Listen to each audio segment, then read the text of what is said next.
All right. We should be live. Let me check.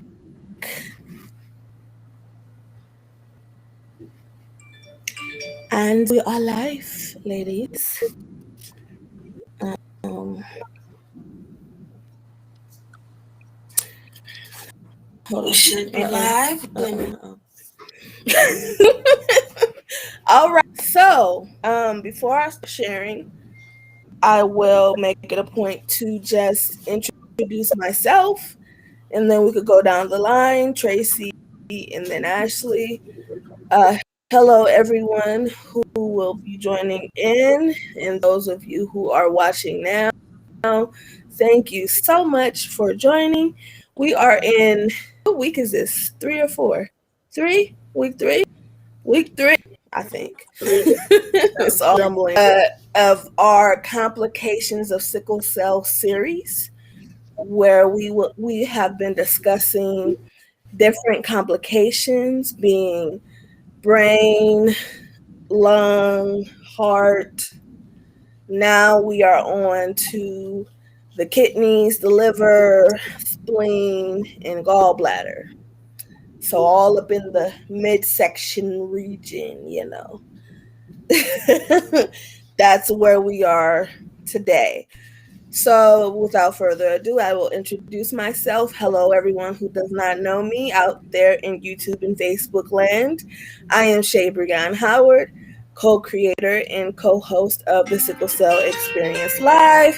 Sorry, forgot to put my phone on silent. I am also a writer, filmmaker, photographer. Okay, sorry again. Let me put it on silent now.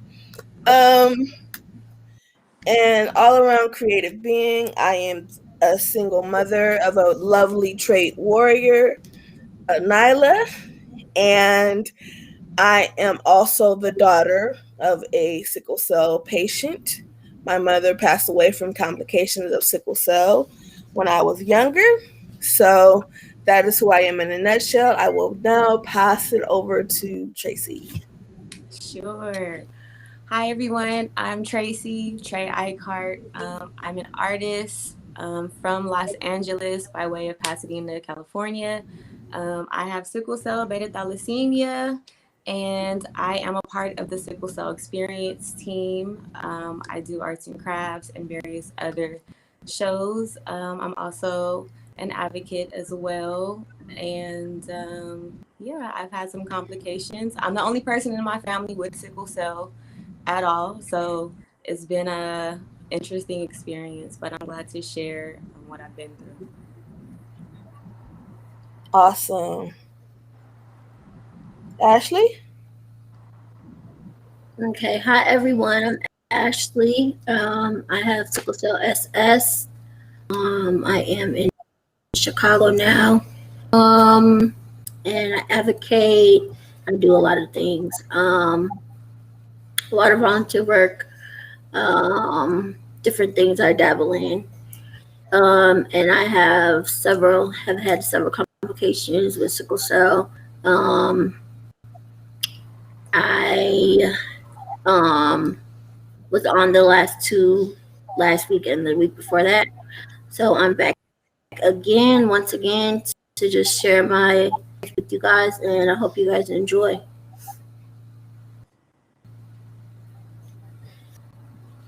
Awesome. Okay.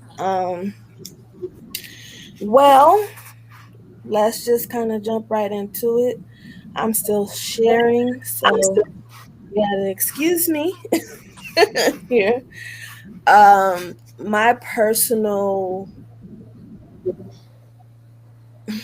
relationship, I will say, with these specific complications would be kidney disease. I have kidney disease. I have iron overload, which can cause issues with all of your organs if you're not careful. Um, and I also have had I've had gallstones, and I've had my gallbladder removed. and I think my spleen is like pretty much gone on its own. I think, if that's if I'm not mistaken, if I heard So my you're saying they doctor didn't have to take it out. It correctly. just, you basically had necrosis of the spleen? Yeah, Okay. yeah. So it's yeah, pretty much gone. Interesting. Interesting. Yeah, Similar, but not the whole spleen.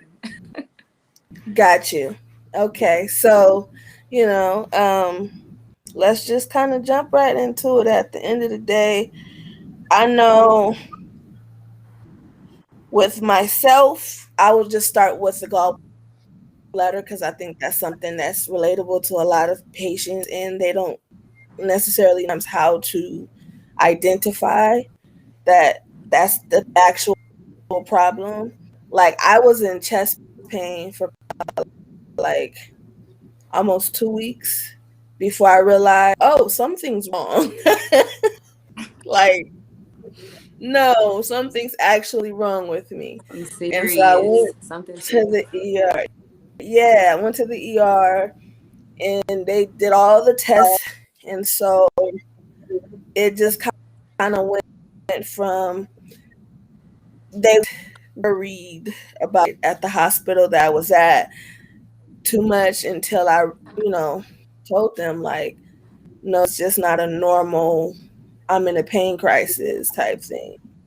Like, there's always a reason you're in pain, first of all. No, just you're just having pain. There is a underlying issue that is not being taken care of or paid attention to.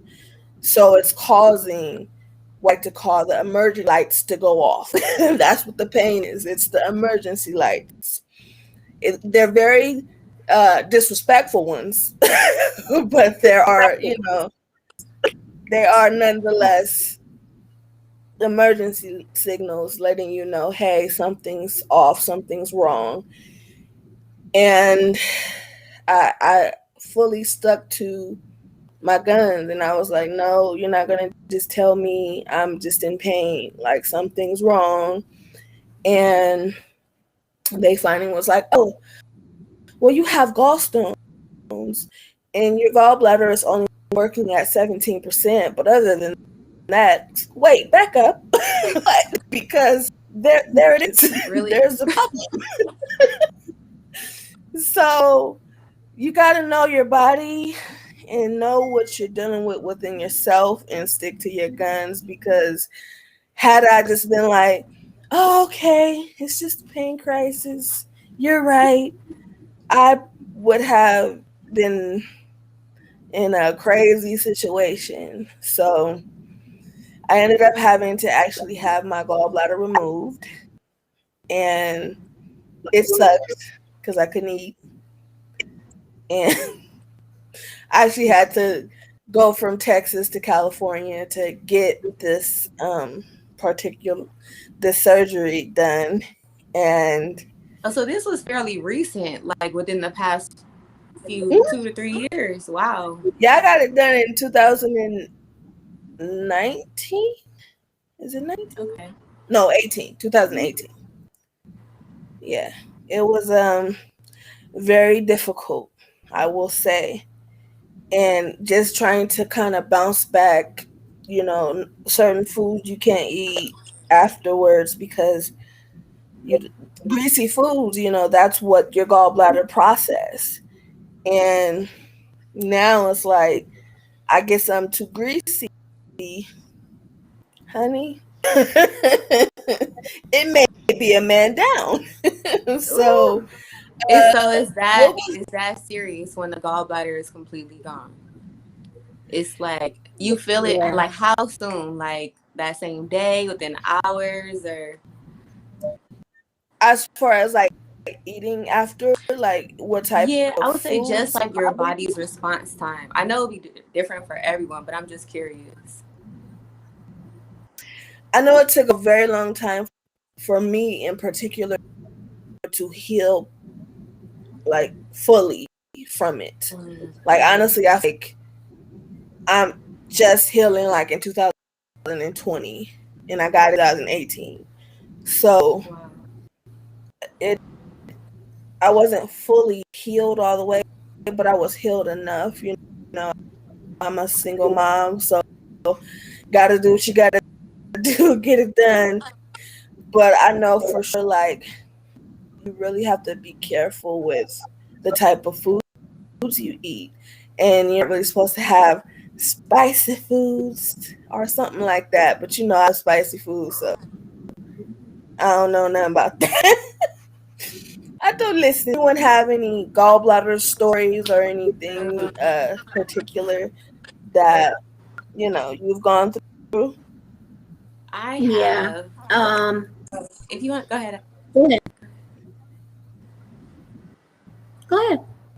Oh, okay. You froze for a minute, but yeah, I think I was diagnosed with gallstones at maybe 18 or 19, and I thought I was just having a regular crisis. Went to the emergency room. I got tested. I'm not even sure. They made me drink this solution. Does anyone know the name of it? I had to like only drink that, and it was like the nastiest thing I ever had. And I couldn't eat anything. And then they Yeah, I did like can't an remember the name of it ultrasound. though. Huh? I But said, yeah, I know what so you're they did talking an about, but I can't ultrasound. remember the name of it. Okay. So they did an ultrasound, and it was interesting seeing like the gallstones actually in there in the gallbladder. They look like little tiny nerds just floating around in there. And so I asked them what they were going to do, and they said, well, since they're not really bothering you, we're just going to keep them. So it's been what, 10 plus years later, and I think I still have them. I never had any complications since then. Really, I didn't go in for that, the hospital, but I guess they're still there. So, and I don't think they plan to do anything until they affect me. But there were a lot of Wow. them, so I should probably get it checked out. Ashley, did you want to add It anything? might be helpful. Yeah. Yeah, I had a bad experience with my gallbladder, with gallstones. I was 7 at the time I had it removed, the gallstone removed, my gallbladder removed.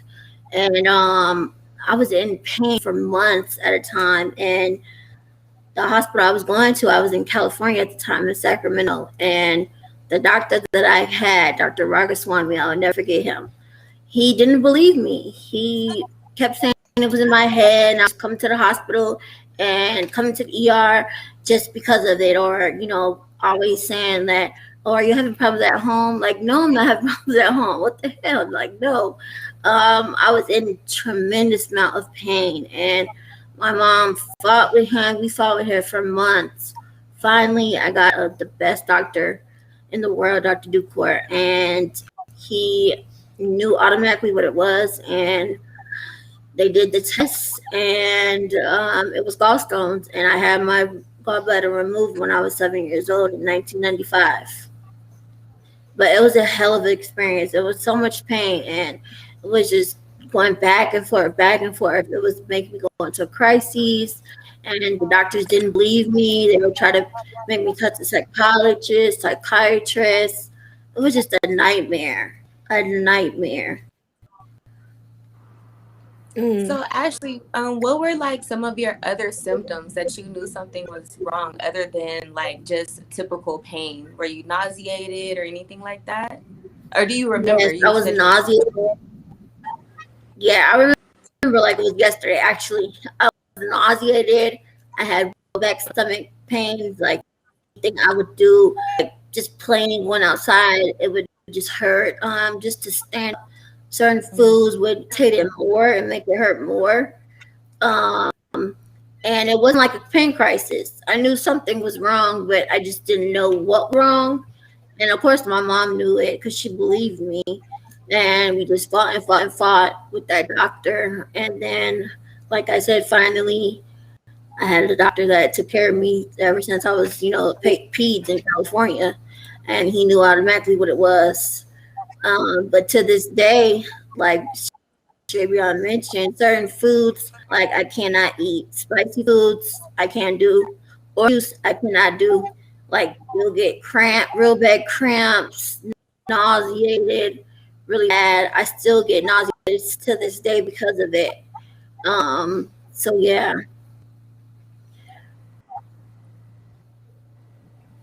Wow, Wow. that's good Yeah. to know.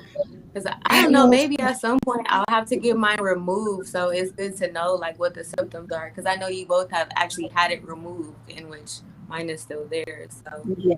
something to be mindful of. Yeah, Mm-hmm.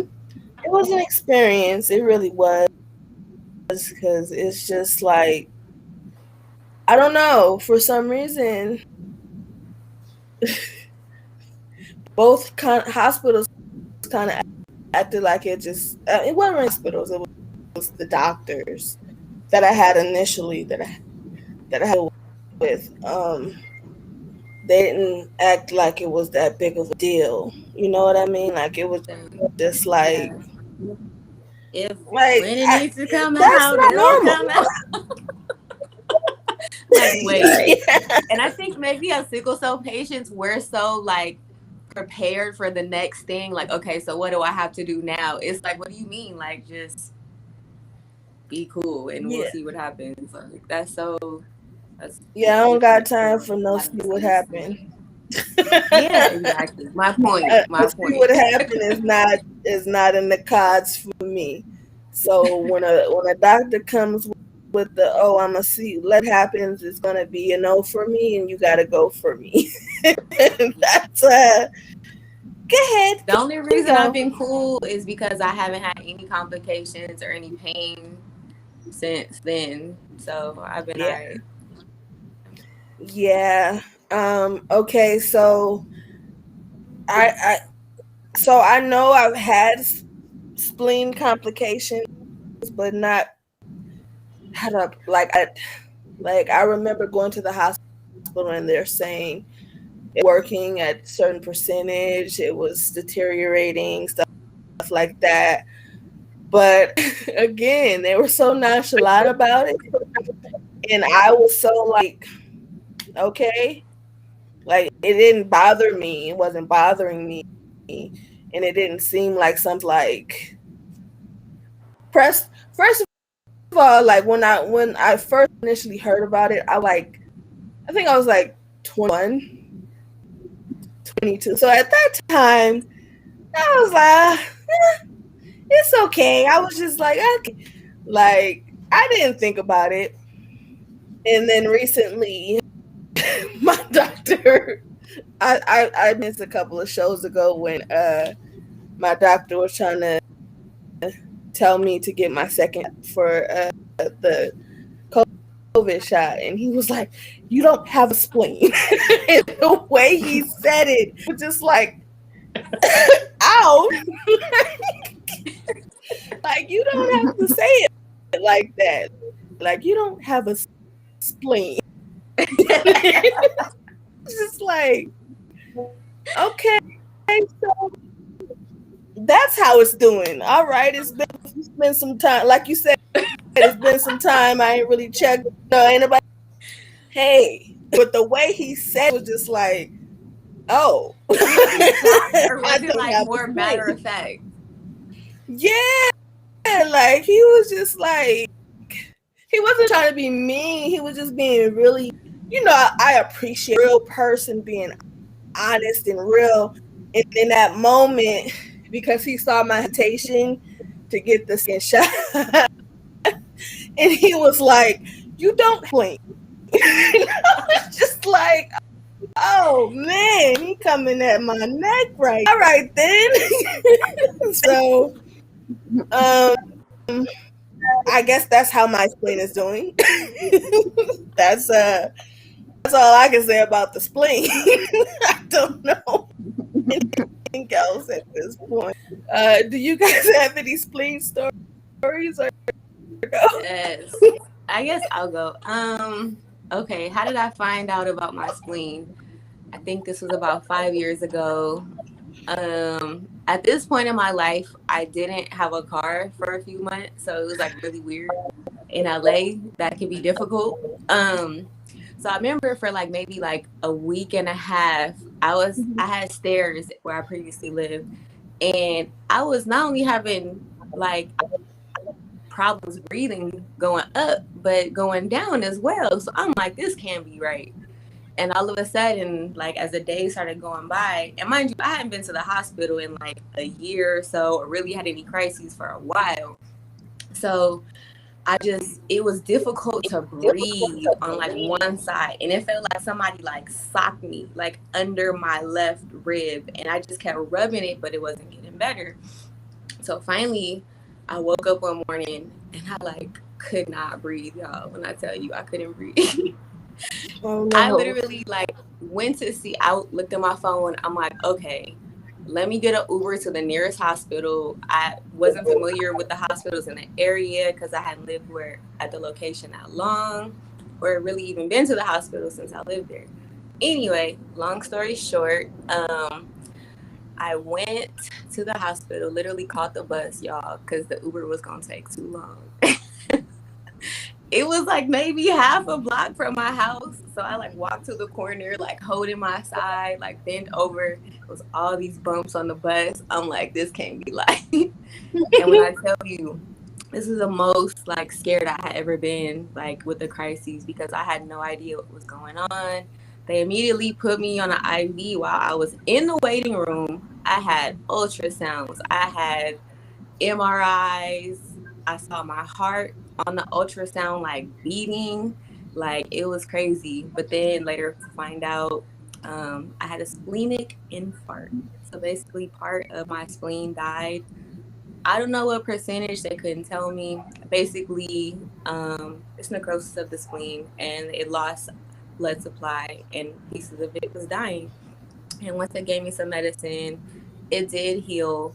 But I was just scared because it wasn't a typical crisis. I didn't have pain anywhere else, and I just had no idea what was going on. And for like maybe a day or two, they couldn't figure out what was up. So pretty scary, but that was years ago. I got over it. I'm fine now. Still have most of my spleen, so still going. Okay. Yeah, long story short. Ashley, do you have any spleen issues, complications? No, they told me mine is pretty much shriveled up. Every now and then they'll feel it and I'll have like a lot of pain on the left side, like under my ribs. It'll be where I can't even walk so bad. But that's it. It happens every now and then, maybe every other so. I have real bad pain and they'll feel it, but they said they really can't do anything about it. Um, but yeah, that's it, pretty much. Is there a reason why they don't want to take it out? Did they say? They said no, not really. But they said they don't want to do like take it out because usually when they do the ultrasound, like later on when the pain subsides, like they won't see it. Oh. But every now and then it'll come up. They'll feel it, and they don't want to do no major surgery like that. They don't have to. Hmm. That's what they just all told me. So like whatever. Okay. It Yeah. doesn't really bother me that much every now and then. So I mean, I think if it was more painful and I had more episodes with it, then they probably would, and I'd like be on them out doing something about it. But it only happens every now and then. So Okay. Um. So I didn't even like realize that that was a part of a complication of the spleen issues I was having. Because now that I think about it, it was in my earlier 20s where I was having a lot of rib pain. And the, mhm. that pain, I'm trying to tell you, that pain is something different. I don't Yeah, play with it. As soon as I get it, I'm just like, all right, I'm going to head out. I got to go to the ER. I can't be about that pain, sit there in that pain.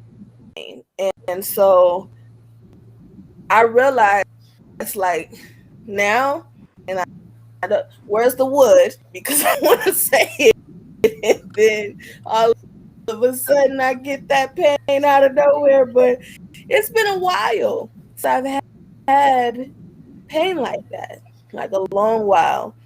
So I guess, I mean, that was my spleen just kind of going bye bye. I guess it was just kind of dying, and maybe I guess that's what my doctor was talking about when yeah. It's crazy. I didn't even know like necrosis of the. I They call it I necrosis do for want to talk organs. about I thought it was just bones.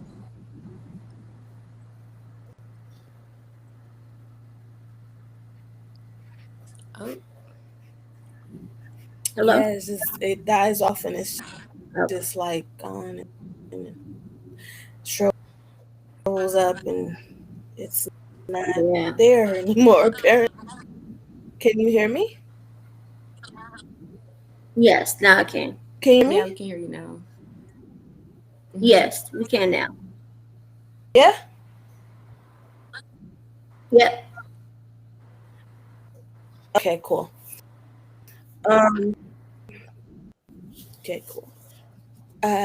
So all right, I would like to move to the kidneys because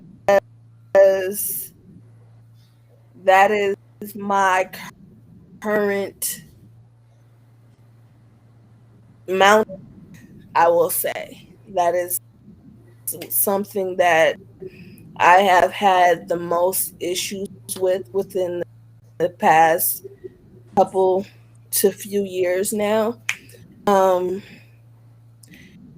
it's unfortunate because I think that it probably have been avoided just a little bit. Like I know that I have iron overload, things like that, but I think in me trying to prevent myself from taking all of the strong medications that we are prescribed, just taking an Aleve or Tylenol or an Advil here and there, ultimately, or naproxen was really got me. It bit me in the end. It did. I just it's unfortunate because now I have like too much protein in my urine. I've had issues with potassium, and I do have kidney pain.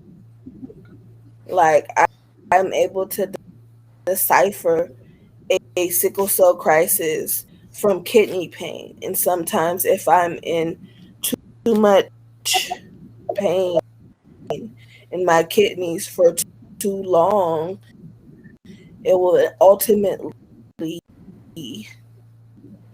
end up triggering a crisis. So it's been a journey for me, especially having to change my diet, potassium issues. My potassium was too high for a while, and I still struggle. I'm on medication now to um to pretty much lower potassium to balance it out because it gets so high. Sometimes it gets dangerously high, especially if I eat potassium rich foods. But is Mm. the conundrum that I was um in me not eating potassium rich foods, I was um not eating foods that was better for me in my sickle cell and treating like so I changed my diet back. I like, of course, I struggle with fatigue, right? Everybody struggles with fatigue, but I felt like I was double whammied for a long time, because maybe triple whammied, because it'll be like I had the fatigue from the sickle cell. I had the fatigue because if my potassium was a little bit too high, it would mess with me. But I also had the fatigue of not providing my body with the proper nutrients at the end of the day, because most healthy foods are potassium rich foods and has magnesium, and I have a vitamin D deficiency. So when you're deficient in vitamin D, you also need magnesium to balance it all out. And uh 50,000 units of vitamin D and still deficient. And I couldn't figure out why.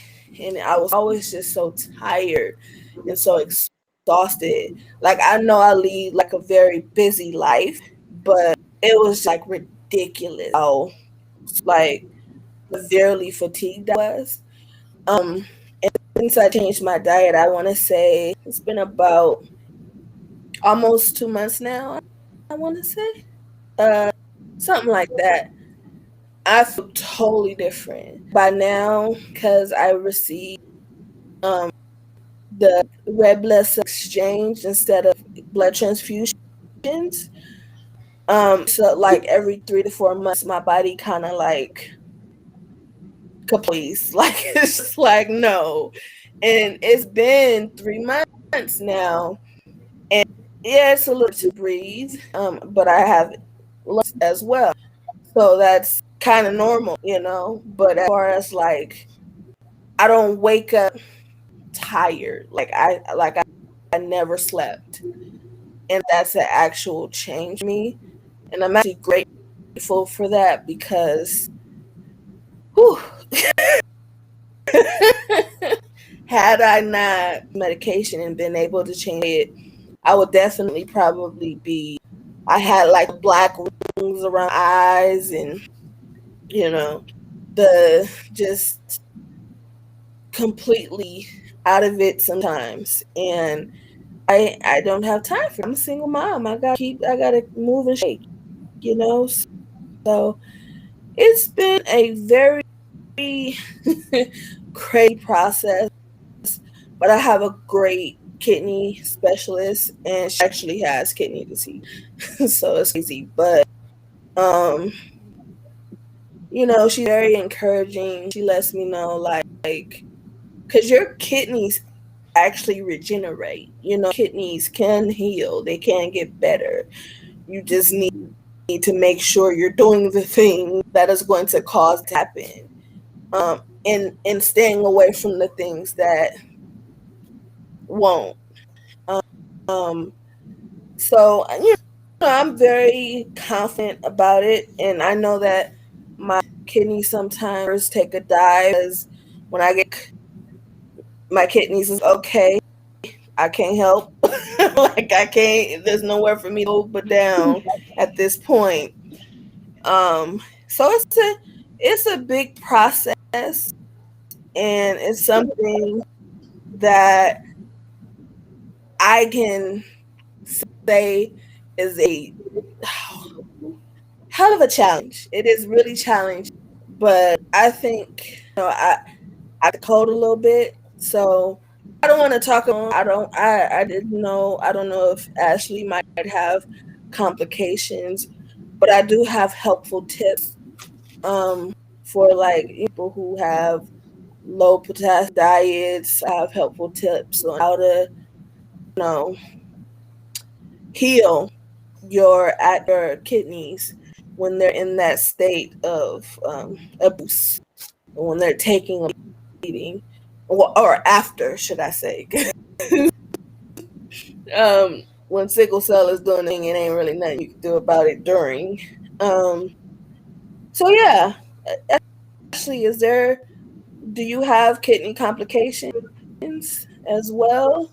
Yes, I do. Um, Ooh, where do I start? Okay, so I'll make a long story short.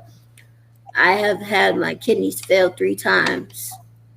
Um, and the first time, it was because I was in a nursing home at the time. And I don't know if you guys know this, but the nursing homes, they don't actually check your levels, the kidney levels, like regularly. That's one thing they Mm-hmm. don't do. Like they'll check all your other blood levels and stuff. But at the time, I was on IV narcotics as well there. So it got to the point where they were giving me too much medicine. So I was actually, for like a few days, like 4 or 5 days, I was like unconscious. Like I couldn't call my mom. I knew something was wrong, but um, I couldn't like really talk. I couldn't pick up the phone. The nurses, they would come coming in, give me the IV pain medicine. I was trying to tell them like, no, don't anymore, but they kept doing it because it was scheduled. So, make a short, finally, my mom came up there because she was calling. They were telling her I was fine. I was just laying down. She was like, that's not like her. She used to be up, around like doing activities and stuff. So she came up there and her and my sister. So she knew when she saw me something was wrong. So she was like, Ashley, can you get up? We're getting dressed and taking you into the hospital right now. And I was like, she was like, I'm going to let you go to get the bathroom door. So when she let me go, I collapsed on the floor. So no one was coming in there. So my mom had to cuss the people out, get them to call the ambulance, to help her get me up off the floor. So when I went to the hospital, it was like this hospital it was a small hospital. It wasn't like a university where they knew anything about sickle cell or pretty much really anything. So I was there. She had a call, get me transferred. They wouldn't let her up. So then I went to the UIC. It was a university that specialized in sickle cell. So then I transferred me to another hospital. So those doctors were talking to my doctor at the time, telling them that they were doing this for me. My kidneys were in complete failure, and they were giving me fluids. That's one thing you don't do. You can't keep giving fluids when you have kidney problems because of fluid overload and all this other stuff. So they were giving me all this type of stuff, lying to my doctor, telling him they were doing one thing when they weren't. So thank God that day someone told my mom and me like, you need to get out this hospital and go to UIC.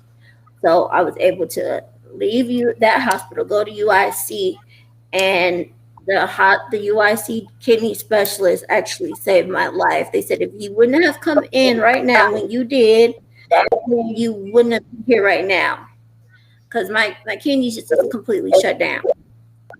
So the kidney doctors are what actually like reversed it. So they did that. That happened like twice. And then one time, the third time they completely failed. I had to do dialysis, but thank God the one dialysis treatment, it turned everything all around. So still to this day, like I have kidney problems because of it, because they failed 3 times. And every now and then, like when I'm in the hospital for crises or acute chest or something, my kidney levels will go up. They say because of the medicine, the narcotics, so they have to treat it, go down on them, and it's been a lot. It's been a long road, but they're kind of I see a specialist for them, so they're kind of trying to rework or repair itself. But I don't have as much I had before because of those doctors at the university that helped me 3 times. So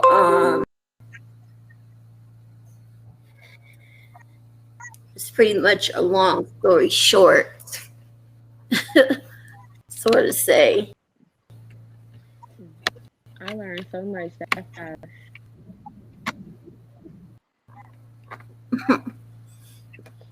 Can you hear you, Shay?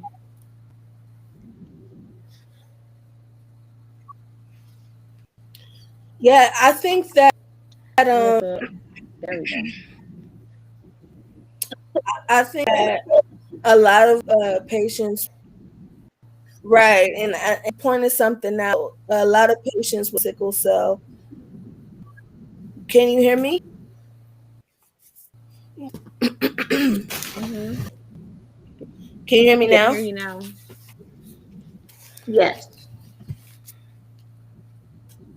Can you hear me? No. Yes. We can.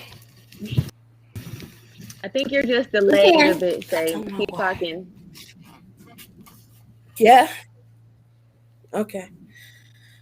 Um, pointed something out. A lot of patients with sickle. Okay. Okay. A lot of patients with sickle cell. They who also have kidney disease don't usually know. You know, you're not supposed to get as much fluids. Like, of course, initially when you go into the hospital, yes, you need IV fluid, but honestly, the normal saline is the best option for altogether. I know there's been a time hospital, and I had a kidney specialist come in, and he was like, "They're trying to kill you." It was like, what happened? And he was like, "Well, you know, you're not supposed to be on these IV fluids. These are not good for you." And he changed them. And if I'm mistaken, but I want to say dextrose, like sugar instead of salt water.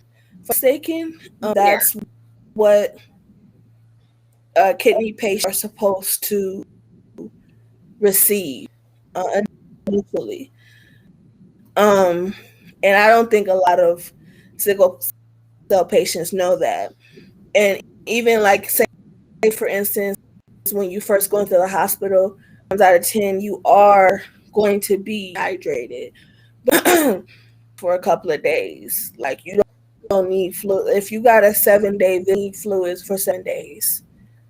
Counterproductive. So it's just a thought. And if you don't have kidney disease and you just have sickle cell, it can cause acute chest. It can cause, the swelling that you have when you're in a hospital and you're wondering why you're so swollen. It's 9 times out of 10, it's the fluids, and it causes, yeah, yeah, leg Yep. pain, all these things. Um, that happens when you just that one change can really help you in the hospital. You really don't need fluids the entire time. Like you shouldn't be on them the whole time. And that's not just, like I said, it's not just for kidney um kidney patients with sickle cell. That's any sickle cell patient. So um you can fact check me, but I'm No, right. I'm curious. Do you, by any chance, like, no, I'm still stuck. Let me rewind on this sugar solution Mhm. instead of salt. Like, do you know the scientific theory behind it, or why do they go with that instead of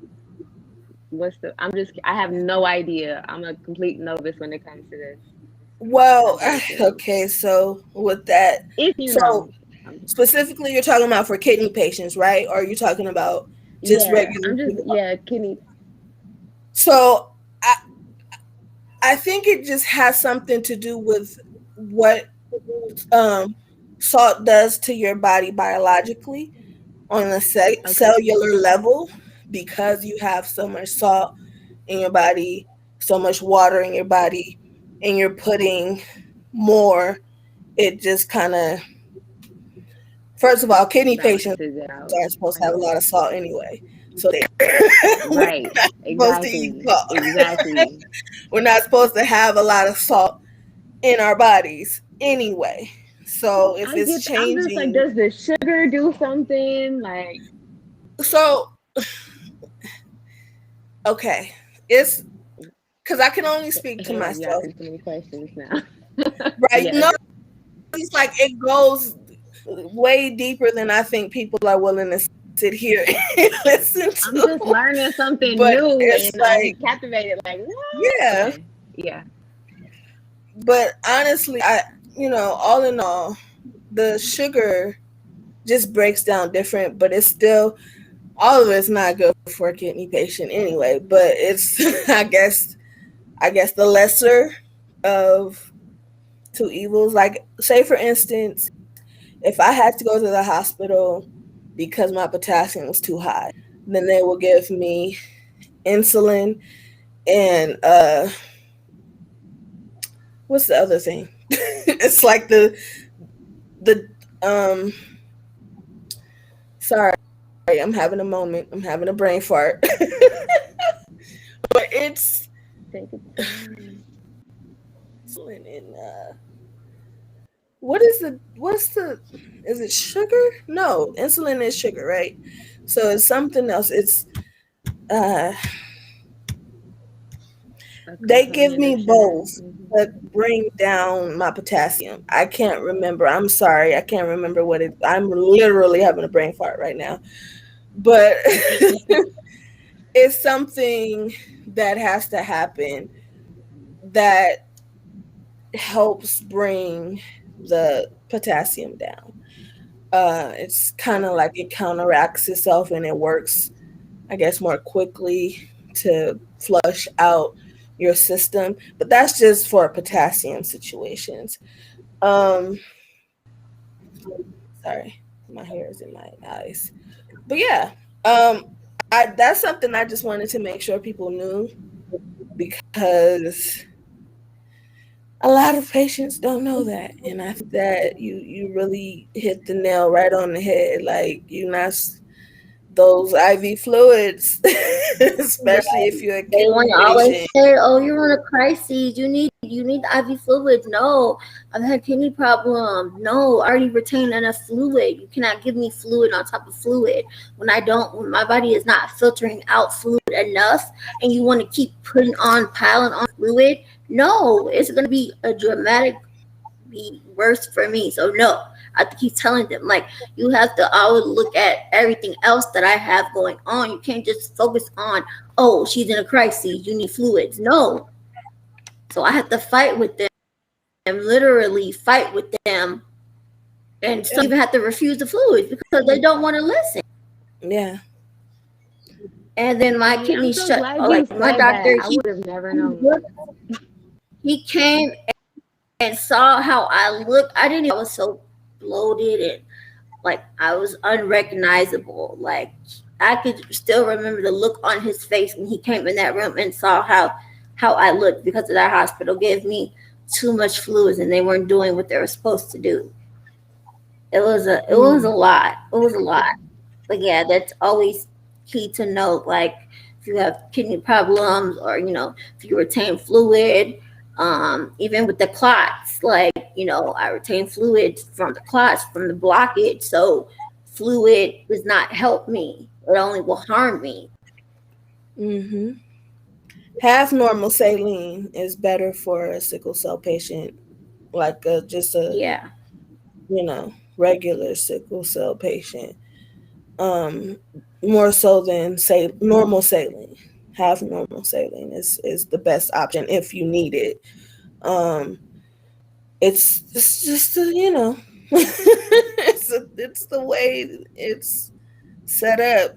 They think that they know, but you really have to break it down to them. Like, I'm so glad that I know the things that I know. 'Cause even my last hospital visit, when it had been like a couple days, I was in the hospital, and I was like, okay, like, you guys can stop the fluids now. And they were like, what? And I had to explain to them, like, yeah, because this is, it's only going to harm you in the long run. And when you know what you're talking about, they tend to listen. Some most, depends on the doctor, because I'm not going to say Right. that, because some doctors think they know when they don't. Um, This is why it's so important to know what your complications are. My mhm. mind is blown, y'all, because like I said, I never had kidney problems, but not knowing that if I was ever up against that and they're trying to push fluids in my body, like it could be detrimental. Yeah, Like yeah. it's Mm-hmm.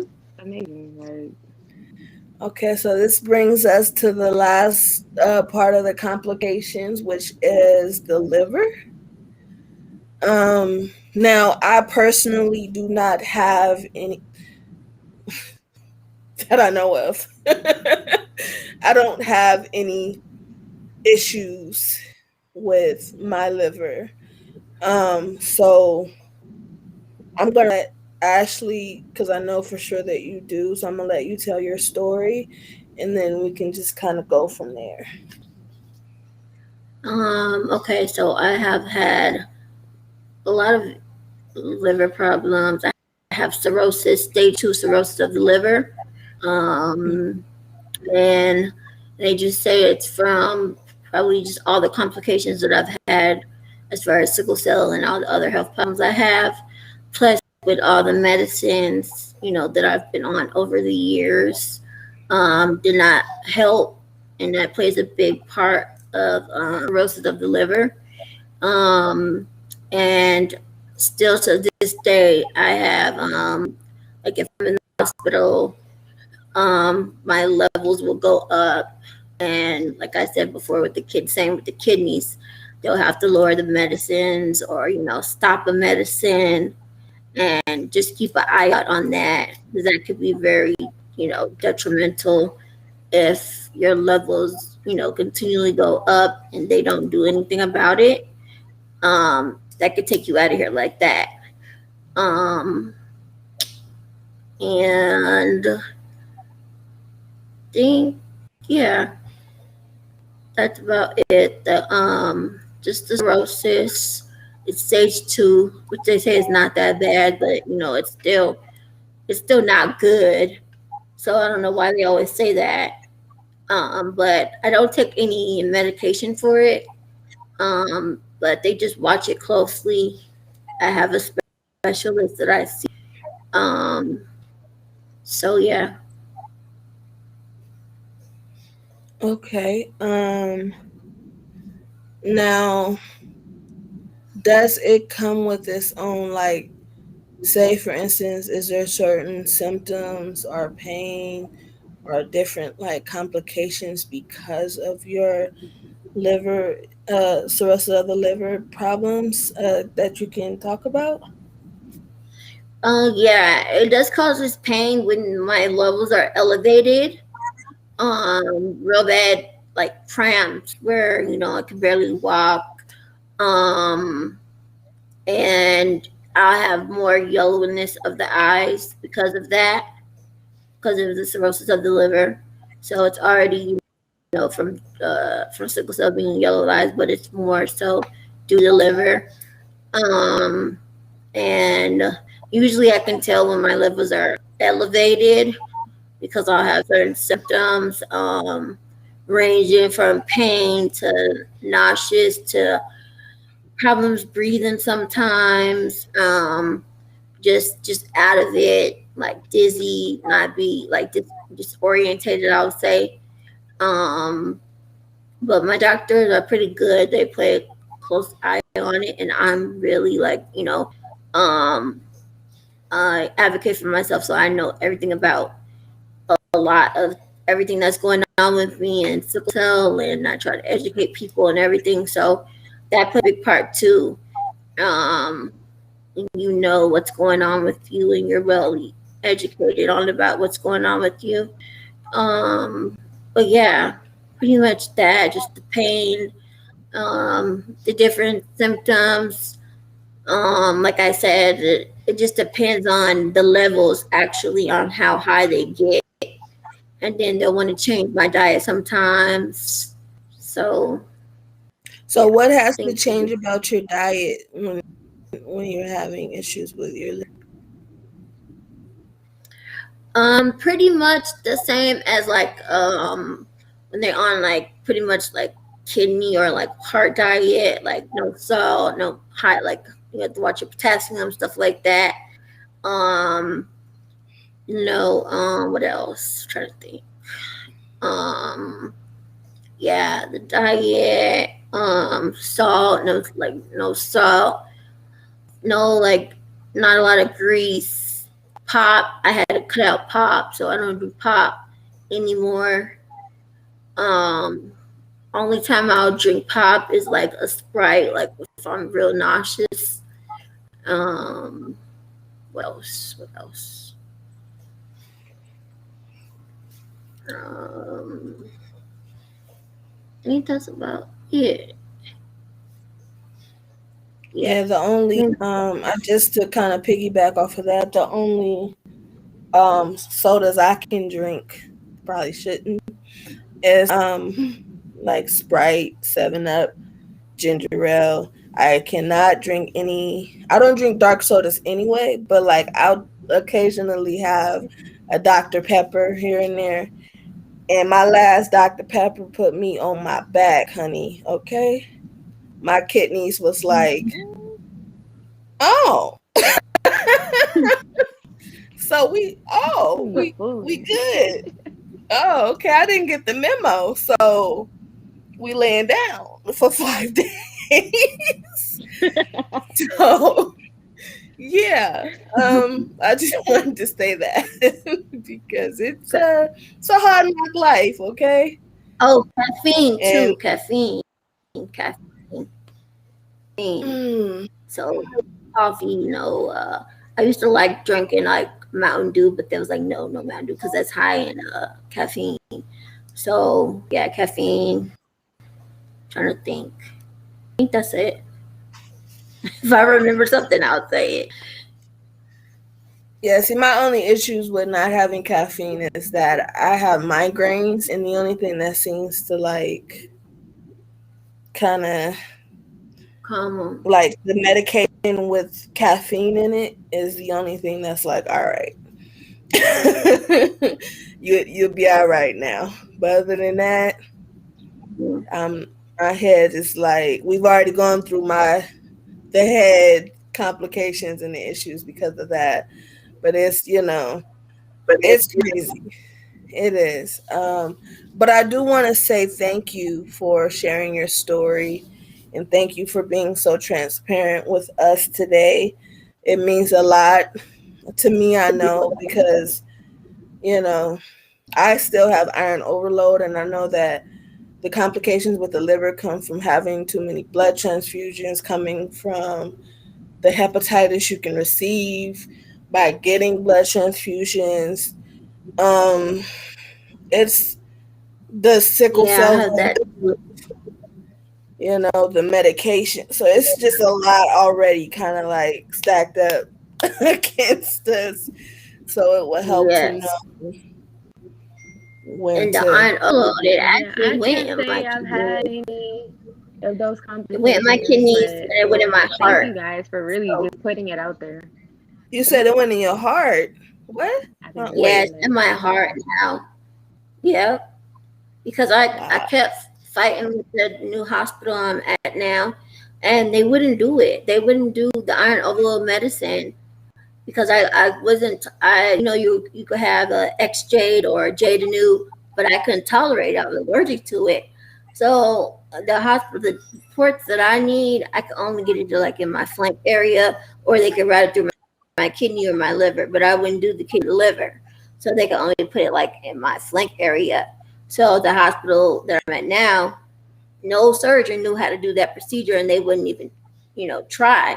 So for years, I fought with the my hematologist and nurse practitioner to tell them I need the iron overload medicine. So they didn't do it. So now the iron overload is in my heart now because of their negligence. So I had to Wow. see a I'm so. cardiologist. But Them he's the one that made them put me on it. So now I do, the infusion every day at home for the iron overload out of my heart, but you really can't take it out. They said when it's in there, they could try to prevent more from building up in your heart and your kidneys, but yeah, Yeah, I had to stop taking Jadenu because it was affecting my kidneys because my kidneys were going to, the kidney disease was getting worse. So,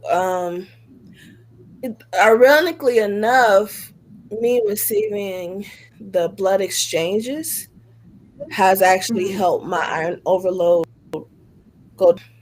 That's what's yeah, that's good. That's helping. good. See, they won't do Yeah. that at the hospital I'm at.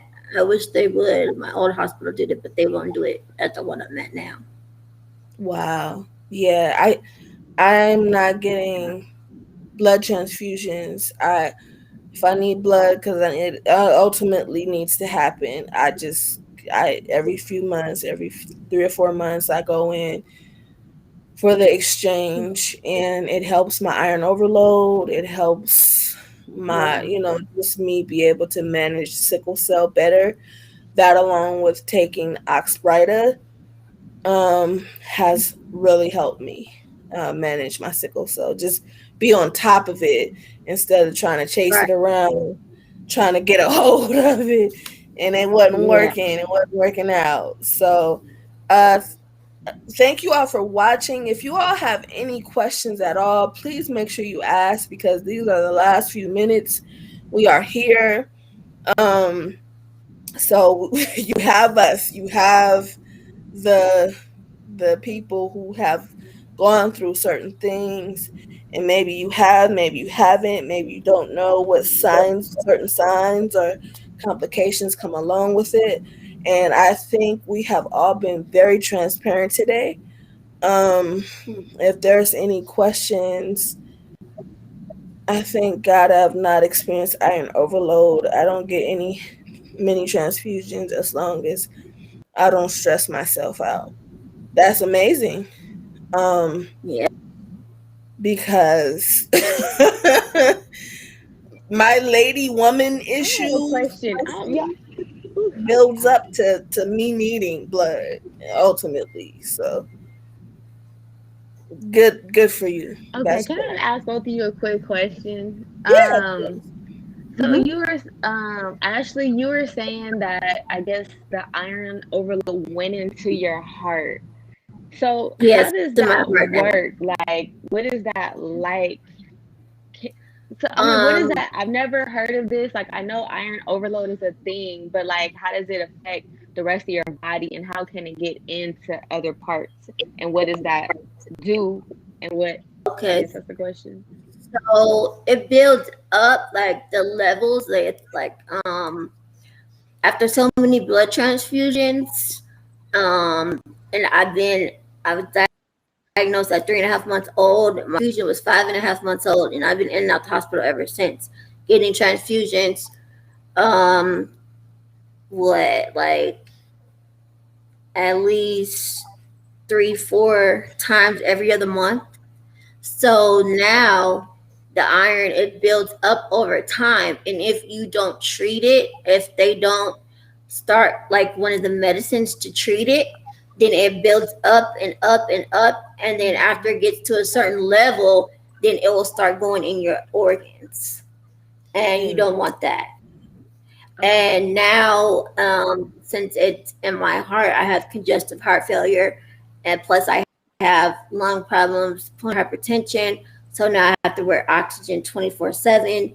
So it just plays a big part. Like, treat the iron overload if you have it, and if you can at least go without like them waiting to give you blood to see if your hemoglobin like bounces back on its own, like on itself, because sometimes it'll go up by itself. Mhm. They do that rather than keep getting blood yeah. over time because it does build up, and it's only certain like usually they could test it in your blood, but now I have, since the levels have reached a certain level, they only do it by MRI.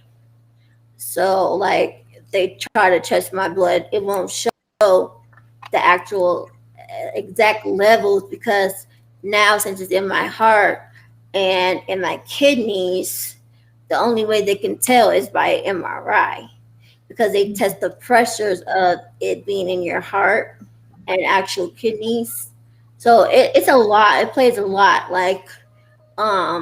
But yeah, over time the levels build up and up, and then if they don't treat it within a certain amount of time, and like I fought this doctor and this nurse practitioner for years, fighting them, trying to get them to start it. And I see a cardiologist now, and he's what got me on it now. But like I said, it's already too late. There's no way that they can reverse the iron being in my heart now. So now they're just trying to make sure more doesn't get, come in my heart, my kidneys, than what's already. If that kind of you out a little, Wow. understand it a little Yeah, more pretty much better. iron overload causes Okay, it organ does. Very damage, informative. Thank you organ for failure. sharing. Yeah. You're welcome. What was It that, Shay? I was just I'm saying sorry. iron overload pretty much causes organ damage and organ failure ultimately if it's not um taken care of, Treated. if it's not, yeah, if it's not Yeah. treated. Um I was allergic to X Jade, so I had to wait for Jade New, and then by the time that came out, my kidneys were trash. It's not funny, but it's just, life. Wow. And but see, here's the thing though. Like we Your laugh at our kidneys, pain. We so used to it. right, your kidneys can regenerate. And I see a comment that says you get transfused every month. That's not the best option. Personally, I've been there. I used to get transfusions every 3 weeks. And Me too. had I Yeah. known about iron overload, had my family known about iron overload, it would not have Mm-hmm. been an option for us. Ultimately, because Hmm. I'm long game. I don't think about, okay, what's going to help me here now. No, no, no. I want to know what's going to happen some years down the line, like Long. it already did. And That's why I have so many questions because I've heard of the term, but I never knew exactly like what it does or how it affects the body. So thank you yeah, both for sharing. It's so informative. yeah, and even my hematologist, Pauline, my hematologist wasn't sure it would lower my hemoglobin. I went to I mean, not hemoglobin, it would lower my iron overload. I went to a conference and I heard that during a conference, and I was like, well, this is what they said. So, I mean, what's the harm in trying? I don't want to get continuous blood transfusions. That's just a band aid on a gunshot wound. So, what are we going to do ultimately? And the Hmm. first transfusion, I think I went from 5,000. My iron levels went from 5,000 to 2,000 just from the first time I did the blood exchange. Hmm. So I can't even, like, it Wow. continuously goes down with each one. So just imagine from 5,000 to 2,000. That's That's amazing. huge. Yeah. you know, um, Major. numbers don't lie. I'm just saying. You can fact check me. My numbers did not lie, and he had to admit, you know what, you were right. So that's the plan from now on. That's our plan. Like the exchange, no blood transfusions, and it helps. Yeah. Yeah, when the blood count drops, you can't breathe. That's one of my issues as well.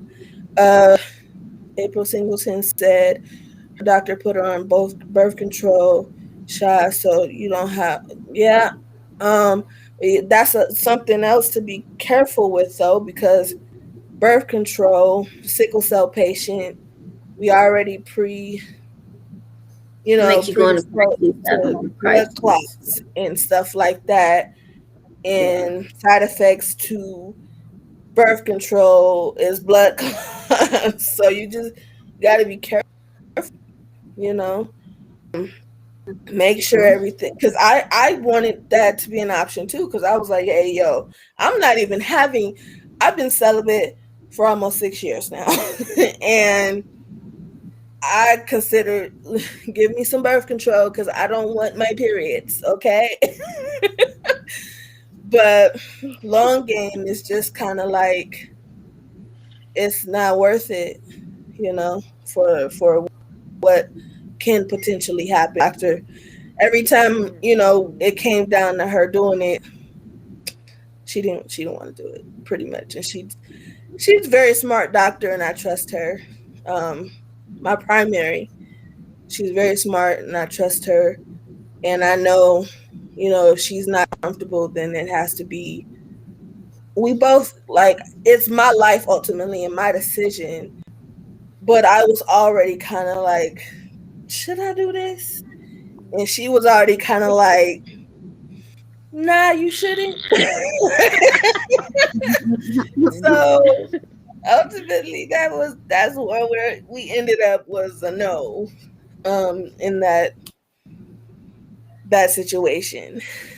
Um, okay, I think let me check some of these comments. They were coming in pretty quick.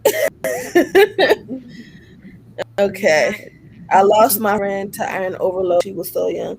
Yeah, iron overload is serious. It's Yeah, nothing to play with. a lot of people don't. A lot of warriors don't know really that much about it, but should research it. I definitely got my research cut out for me tonight. I learned a I'm lot just from you both saying. today. While he thinks my iron will go up more, I will check it out. My doctor thought he thought too, but numbers don't lie. And I mean, look, I'm an advocate, right? So if I'm going to a well-known, conference, I know that the information that I'm hearing isn't going to be something that's kind of like some back alley stuff. You know what I mean? I'm pretty sure this has been tried and tested data. It's just probably not as popular or well known, right? And when you think about it, doctors aren't supposed to make you better. They're supposed to get you just Get well you on the enough right path to to come healing. right back. Yeah. So, unfortunately, that's not a popular thing, maybe because it actually is helpful. I know it's helped me. Um, Let me scroll again. I went on a study back in Jamaica. Depo helps.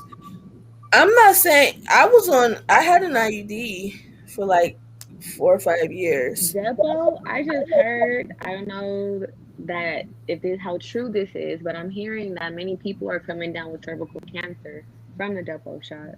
Mm, I've seen it multiple times. I don't know anyone personally, but this is a rumor that's going out there. So be careful, y'all. Check it out. yeah, I mean, like I said, it's just something you just have to do. It's up to you. I'm not saying for you to stop anything that's working for you. I'm just saying be careful. You know, know everything. Don't think, Do your research. yeah, don't think this is the And if it fix. says it could potentially cause clots and you have sickle cell, you maybe want to not do that or reconsider. I'm just saying. I was on the shot to stop my periods, but I'm off now. Yeah. What state you live in? They don't listen. Uh, I live in Texas right now. I'm from California originally. Um, so, but that's my current state. I believe these ladies also spoke about where they're from, but maybe you weren't here. You guys want to just tell tell the people where you at? For sure. California, LA, all day. I'm in Chicago right now, Illinois. Shut down. Shut down. Shut She said she live in Florida. Okay. Well, this is the thing. You're saying doctors don't listen. It's your life. You know what I'm saying? This is not their life. And this is how I talk to my doctors. I'm the Make captain. right. You here to co-pilot, kinda. Like you that person that I call if I need. But this is my plane. My body is my plane. So I'm in control of my body because if you make a mistake and I die, you get to go home. You might feel bad, but you get to go home to your family. I don't. So Listen, I that's have my fired surgeons. Okay, I had to have a major surgery due to my sickle cell, and I had a surgeon who didn't seem like he would be very confident if there were complications. Fired. I said, I need someone who has the confidence, knows what they're doing. You can fire your doctor and get a new one. There's a lot of them. Find what works yes, for you. yes. You Yep. and and that's just it. And you don't have Don't to feel stay bad at a about it because it's hospital. your life. Right. You don't got to stay at a hospital that don't treat you right. Go to the one that do.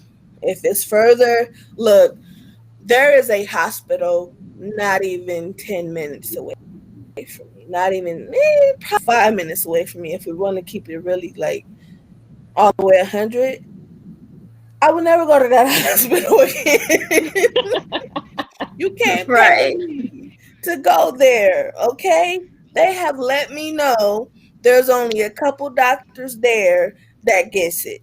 And I don't got time to be stressed by no nurses or doctors. For what? I got enough stress in my life. I don't need you to add to it.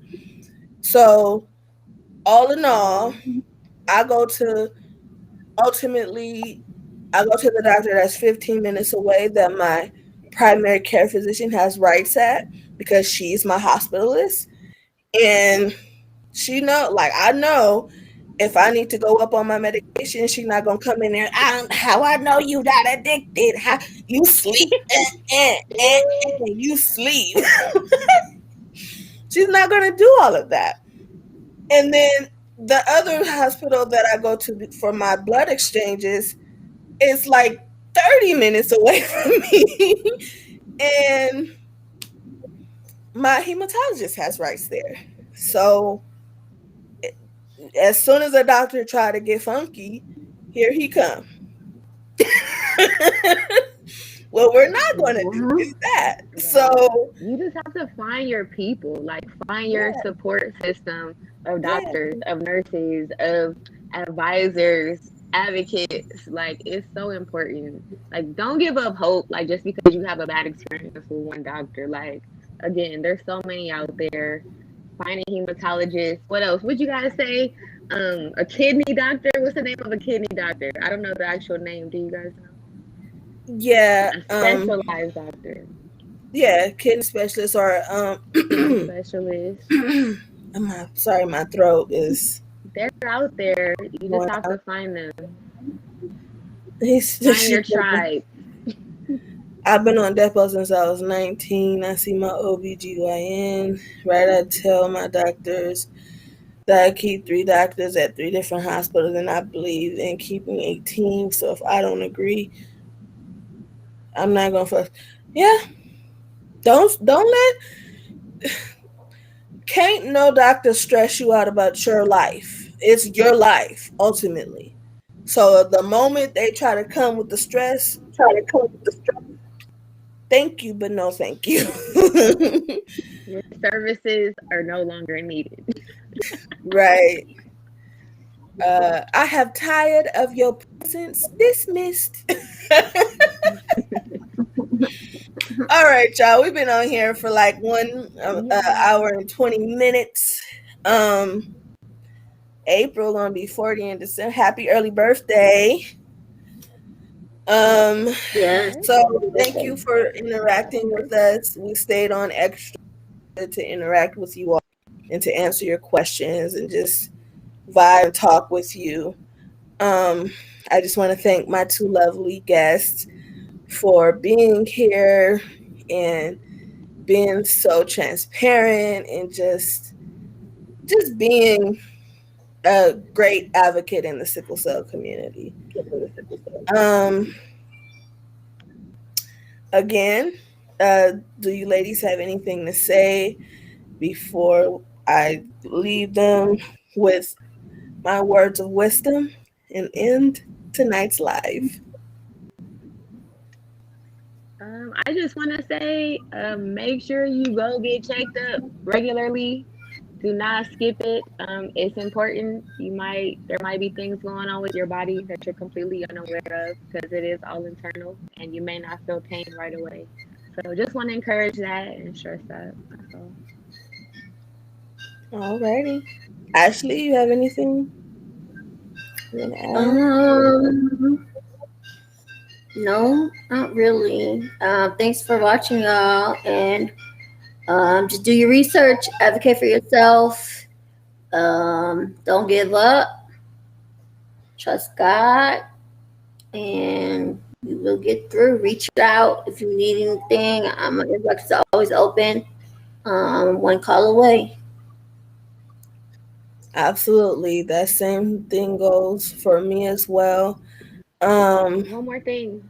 Don't forget that this weekend is the 13th annual Sickle Cell Seminar. So please sign up for that at cayennewellness.org. And yeah, that's all. okay. And someone asked, just the last question, can someone with sickle cell play professional sports? I last time I checked, there's a sickle cell patient in the NBA, if I'm not mistaken. He plays for the NBA. I don't know if he still plays, but I know like a few years ago he had sickle cell in the NBA. That's as far as I know. I think that's probably might be the safest sport to try to do that with because we're not going. Other